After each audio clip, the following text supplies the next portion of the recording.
Buenas tardes, jóvenes estudiantes. Vamos a hablar del metabolismo bacteriano, segunda parte, y donde vamos a ver fundamentalmente lo que es la fermentación bacteriana y la respiración bacteriana. Tanto la fermentación como la respiración bacteriana se consideran patrones del metabolismo microbiano. Incluyen fundamentalmente la producción y utilización de energía que se produce en el citoplasma de la bacteria y la respiración en la membrana celular bacteriana. La fermentación es un proceso de catabolismo de oxidación incompleta que requiere oxígeno, cuyo producto final es un compuesto orgánico. Existen diversos tipos de fermentación según los productos finales. Aquí vamos a ver nosotros, por ejemplo, la glucosa, cómo se transforma mediante este mecanismo de la fermentación en piruvato, en acetalaldehído y finalmente produciendo el etanol, lo que también es conocido como la fermentación alcohólica de la glucosa. Todos los nutrientes, azúcares, proteínas, lípidos y otros, generan necesariamente la utilización de energía. Y la utilización de energía tiene pasos fundamentales, que son los procesos bioquímicos de oxidación y reducción. ¿Qué es la oxidación? Es la pérdida de electrones. Y la reducción es la ganancia de electrones.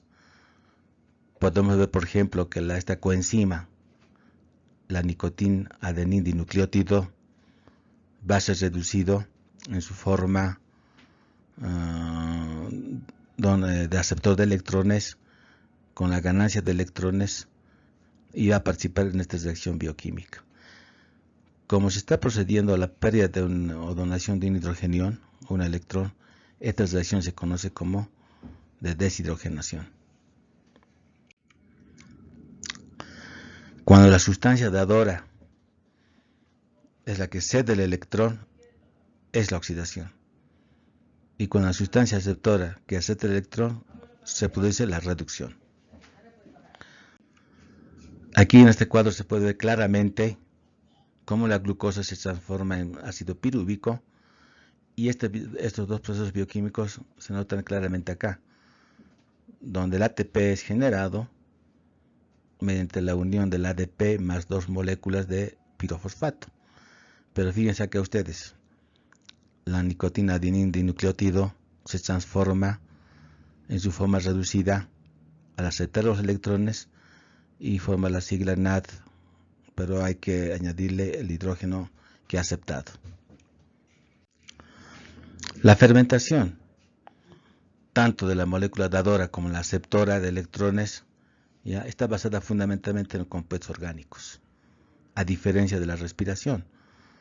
En este caso, la molécula que dona electrones y la que acepta electrones son compuestos orgánicos, y hablamos de fermentación. En resumen, la forma global de glucólisis o fermentación de glucosa se ve en este cuadro. Pueden ver la molécula de glucosa, que es desdoblado en dos moléculas de piruvato, pero además originando dos moléculas reducidas de NAD, dos ATPs, dos hidrogeniones y dos moléculas de agua. En cambio, la respiración, donde se utiliza la energía, hay un aceptor final exógeno del transporte de electrones. La respiración no es nada más que una cadena de transporte de electrones, en los cuales el receptor final puede ser el oxígeno, cuando hablamos de respiración aerobia, puede ser un compuesto inorgánico como los fosfatos, sulfatos, y hablamos de la respiración anaeróbica. Eso cuando hablamos de respiración. Cuando hablamos de fermentación, siempre va a ser compuestos orgánicos los que estén incluidos en este intercambio de electrones, tanto la molécula aceptora como la que dona y como la que recibe. En general, la fermentación tiene tres vías principales, tres vías centrales o tipos. Está la vía glucolítica clásica de Embden-Meyerhof-Parnas, que es la que más utiliza las bacterias, y las rutas alternativas, la vía de la pentosa fosfato, opción de las pentosas, y la vía de N-Dodorov. Al final, los tres procesos, las tres vías, siempre van a converger la glucosa en piruvato. O sea, siempre va a haber una reacción de oxidación o glucólisis que va a incluir un proceso anaeróbico, las tres etapas. Ahora nos vamos a referir a la vía glucolítica clásica, también conocido como la ruta de Embden-Meyerhof-Parnas.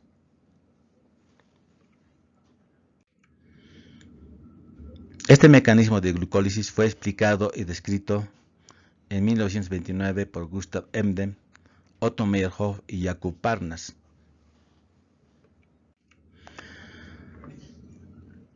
Previamente vamos a decir que la glucólisis, que viene de griego glicos, azúcar, y lisis ruptura, es una ruta metabólica de oxidación de la glucosa, con la finalidad de obtener energía para que la célula pueda generar otras rutas metabólicas. Y vamos a ver en este cuadro, por ejemplo, cómo la glucosa se transforma en ácido pirúvico, dos moléculas de ácido pirúvico, pero generando fundamentalmente ATP, que es la energía que se produce en la célula. A partir de dos moléculas de ADP más pirofosfato, se van a formar dos moléculas de ATP, adenosíntrifosfato, que es la forma de energía almacenada en la célula. Y la oxidorreducción siempre se va a producir a cargo de esta coenzima, que es la nicotina adenin dinucleótido oxidada, que al ser aceptor de electrones va a convertirse en su forma reducida. O sea, añadimos la letra H, ¿no?, que significa la forma reducida. La vía de fermentación de Embden-Meyerhof-Parnas es una vía compleja que consta de muchos pasos, y estas son sus principales características. Consiste en 10 reacciones enzimáticas consecutivas que convierten a la glucosa en dos moléculas de piruvato. Ese es el resumen. Luego vamos a ver los pasos un poco en detalle. Esta vía es capaz de seguir otras vías metabólicas, es decir, no es independiente, se interrelaciona activamente con otras rutas metabólicas y de esta forma continúa generando energía para la célula. Esta ruta se realiza tanto en ausencia de oxígeno como en presencia de ella. Para esta primera parte se conoce como un proceso anaeróbico. Consta con fines de facilitar el seguimiento de la reacción en dos fases. Una primera fase que convierte la glucosa, que es la parte inicial de la reacción, en dos moléculas de glisaldehído 3-fosfato. Y de ahí va a empezar la segunda fase, que acaba con la producción de dos moléculas de piruvato. Y en el transcurso de todas estas reacciones vamos a ver, ¿no?, además de la formación del piruvato, la generación de ATP y de nicotina adenin dinucleótido en su forma reducida. En este cuadro podemos ver lo que acabamos de explicar, ¿no? La glucosa sigue una ruta metabólica en la cual intervienen enzimas, coenzimas en su primera fase hasta la caudadura, y ahí viene la segunda fase que termina con la producción de dos moléculas de piruvato. Toda esta ruta, que es bastante compleja de aprenderse, ¿sí?, es bastante compleja porque intervienen muchos productos o metabolitos intermediarios y coenzimas, ¿no?, es la que va a generar energía para la célula. Y en resumen se puede decir que la glucosa, mediante reacciones de glucólisis o de oxidorreducción, va a formar dos moléculas de piruvato.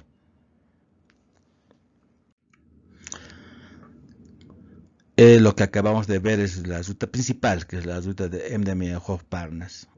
Ahora vamos a ver otras dos rutas alternativas de glucólisis para generar energía en la célula, que también son utilizadas por las bacterias. Una es la vía de la pentosa fosfato, o también llamada vía del fosfogluconato, ¿ya?, también conocida a veces como lanzadera o shunt de la pentosa fosfato. Es una ruta metabólica relacionada con la glucólisis. La glucólisis fundamentalmente en esta vía va a generar ribosa, y esto es necesario para la biosíntesis de ácidos nucleicos y nucleótidos. La glucosa, que es una molécula de 6 carbonos, va a saber transformar en ribosa, que es otra molécula de 5 carbonos, y esto es fundamental, muy fundamental, para la producción de ácidos nucleicos, porque ahí va a estar la información genética de la bacteria. Si no tenemos una fuente de glucosa y no puede generar ribosa, pues la bacteria no se va a poder reproducir. Esta reacción de la vía de las pentosas tiene lugar en el citoplasma de la bacteria y puede dividirse en dos fases, la fase oxidativa y la fase no oxidativa. La fase oxidativa genera dos moléculas de nicotina, adenina y nucleótido en su forma reducida, cuyo objetivo final va a ser la producción de ribosa 5-fosfato, que es el precursor de la ribosa, que es importante para los ácidos nucleicos.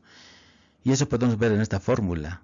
Esta fórmula traduce o resume lo que es la fase oxidativa de la vía de las pentosas, ¿no? Como la glucosa 6-fosfato, entre esta reacción de óxido-reducción, se va a transformar en una molécula de ribosa 5-fosfato, que es precursor de la ribosa.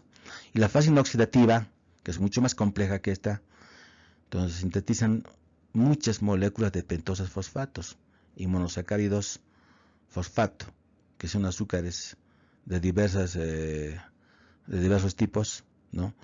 E incluye muchas rutas complejas, como vamos a ver en el siguiente cuadro, ¿ya? Y va a generar muchos azúcares, ya sea de 3, 4, 5, 6, 7 átomos de carbono. Cuando hablamos de gluceraldehído, eritrosa, ribosa, fructosa, eptilosa respectivamente.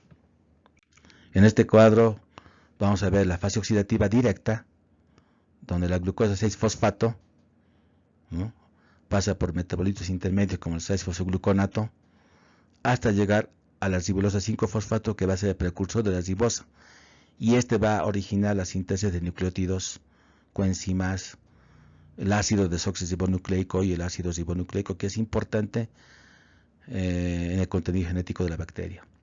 Y esta ruta que está acá en forma de curva, ¿no?, que parece sencilla, pero no lo es, lo vamos a explicar en el siguiente cuadro, es la fase no oxidativa. Y aquí está el resumen en fórmula de la fase oxidativa, donde la glucosa 6-fosfato va a acabar, ¿no?, en la síntesis de ribosa 5-fosfato, que es el precursor de la ribosa. Y aquí ustedes tienen explicado todo lo que nos importa en esta parte explicarles es la fase inoxidativa. Fíjense toda esta parte, ¿no?, que es muy compleja, hay muchas interrelaciones de muchas reacciones bioquímicas, pero que fundamentalmente va a estar relacionada con la producción de azúcares con diferentes números de carbono. Ahí tenemos ustedes la eritrosa, la lactulosa, el gliceraldehído, la fructosa, ¿no?, que es la fase inoxidativa. Recordemos que la fase oxidativa directamente está relacionada con la glucosa y la ribosa. Es una ruta directa, y la otra más compleja es la fase inoxidativa. Y bueno, hay una última vía que se denomina vía de Edner-Dudorov, que ha sido descrita por estos dos autores, Michael Dudorov y Nathan Edner, que es la última ruta metabólica que utilizan algunas bacterias, fundamentalmente algunas gram negativas y rara vez las gram positivas. Es una ruta metabólica alternativa que va a catabolizar, como ven en el cuadrito, ahí arriba, desde la glucosa hasta el piruvato, ¿no? Volvemos a lo que es el cuadro inicial, ¿no?, de glucólisis, cuyo objetivo final es la formación de piruvato. En toda la reacción bioquímica participan una serie de enzimas de la glicólisis, ¿no? Y podemos decir que esta ruta se ha utilizado por un pequeño o un número reducido de bacterias carentes de la ruta principal, que es la de Embden-Meyerhof. Tiene un metabolito intermediario muy importante, que es el 2-ceto-desoxifosfogluconato, que se abrevia KDPG, que ustedes pueden ver ahí en el cuadro. Esa es su característica principal de esta vía, una ruta alternativa, sobre todo de uso de algunos gram negativos. Esta ruta se resume en esta fórmula, ¿no? La glucosa, que tiene 6 átomos de carbono, ya, mediante reacciones de óxido-reducción, se convierte en 2 moléculas de piruvato, ¿no? Y todo lo que se ha explicado anteriormente, la generación de ATP y de nicotina, adenina y nucleótido en su forma reducida. Como resumen, digamos que utiliza un metabolito intermediario, que es el KDPG, produce 2 piruvatos, produce una molécula de nicotina adenina dinucleótido reducida y otro molécula de nicotina adenina dinucleótido reducido ligado a fósforo, y también va a generar 2 moléculas de ATP. Diremos que esta vía es utilizada por estas especies de bacterianas, pseudomonas, algunas especies de pseudomonas, algunas especies de Rhizobium, Azotobacter, Agrobacterium y algunos otros menos conocidos bacterias gram negativas. Las bacterias gram positivas generalmente no utilizan esta vía, excepto el Enterococcus fecalis. Sería una excepción a las gram positivas. Sería la única bacteria en realidad que utiliza esta vía alternativa de glucólisis o fermentación de la glucosa. Finalmente vamos a hablar de las reacciones de respiración, en lo que se refiere al transporte de electrones. La fermentación era una reacción de óxido-reducción, donde la glucosa se transformaba mediante un proceso de oxidación o de glucólisis en otras moléculas orgánicas necesarias para la célula, fundamentalmente el piruvato. En este caso, la reacción de respiración se basa en el transporte de electrones. Esos electrones van cambiando de coenzimas o aceptores en una cadena para generar finalmente energía para la sobrevivencia de la célula. Es importante recordar que la glucosa es la molécula base utilizada para generar energía y también es útil en la respiración celular. La glucosa fundamentalmente se transforma en moléculas de dióxido de carbono, moléculas de agua y energía.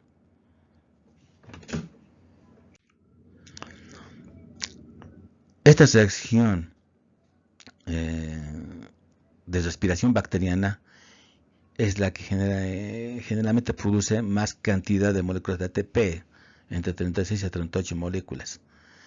Esto se debe a que la oxidación del nicotina adenina dinucleótido, que en lugar de penetrar en la cadena respiratoria, cede sus electrones a compuestos orgánicos con poco poder oxidante.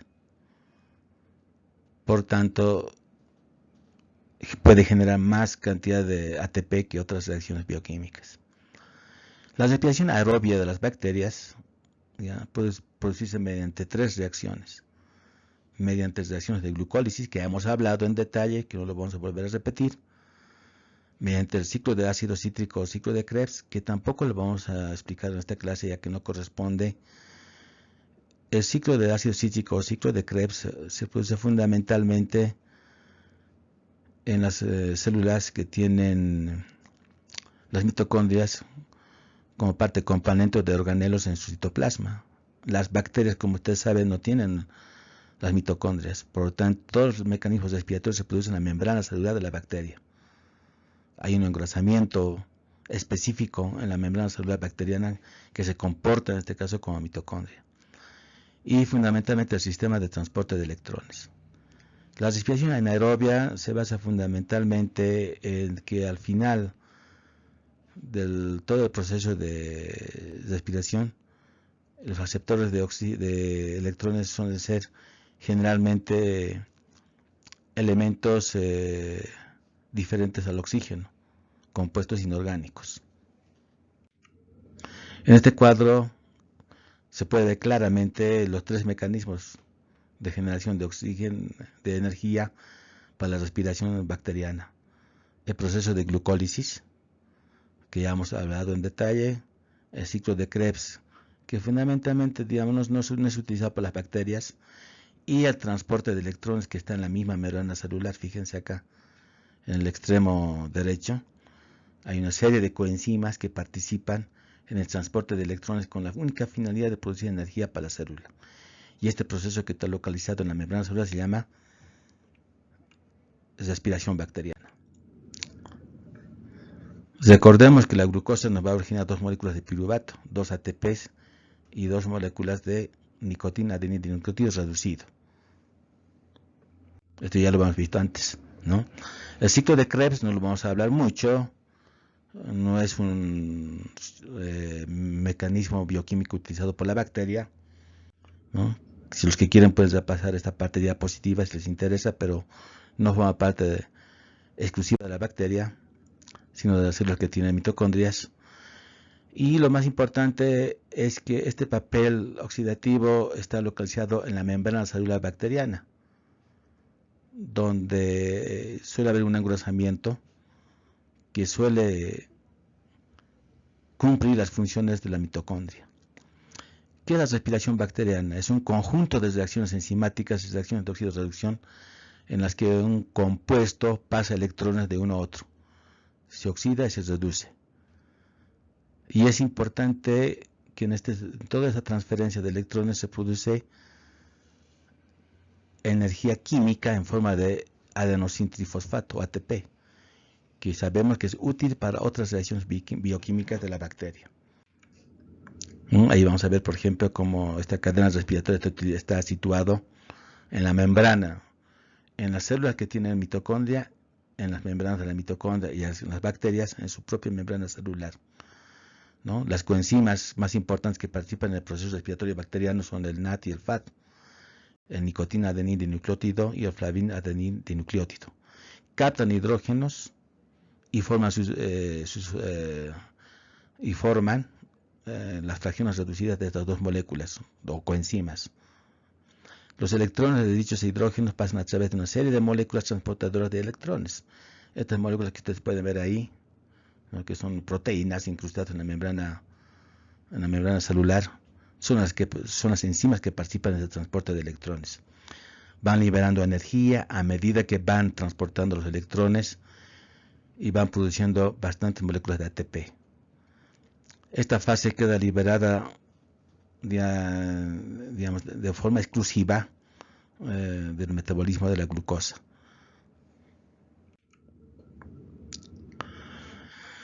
Las formas de energía que son utilizadas por los organismos vivos son reacciones de reducción y oxidación y la luz solar.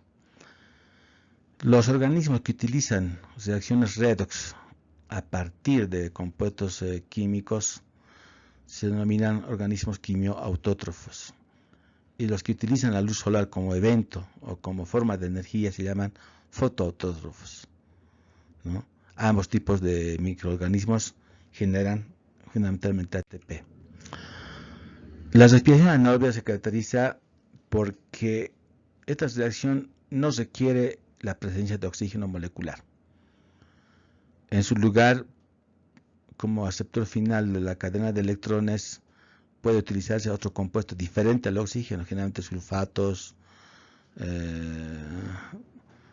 fosfatos, carbonatos y otras moléculas. Algunos gérmenes pueden ser aerobios al mismo tiempo y anaerobios. Son facultativos, independientemente de la presencia de oxígeno, pueden comportarse de ambas formas. La respiración anaerobia más frecuente suele ser, como ejemplo, la fermentación alcohólica y también la presencia en la fermentación láctica. Bueno, ustedes de ahí les paso una serie de referencias para que ustedes puedan profundizar el tema que acabo de exponer y ustedes puedan ver, ¿sí? Pueden descargar estas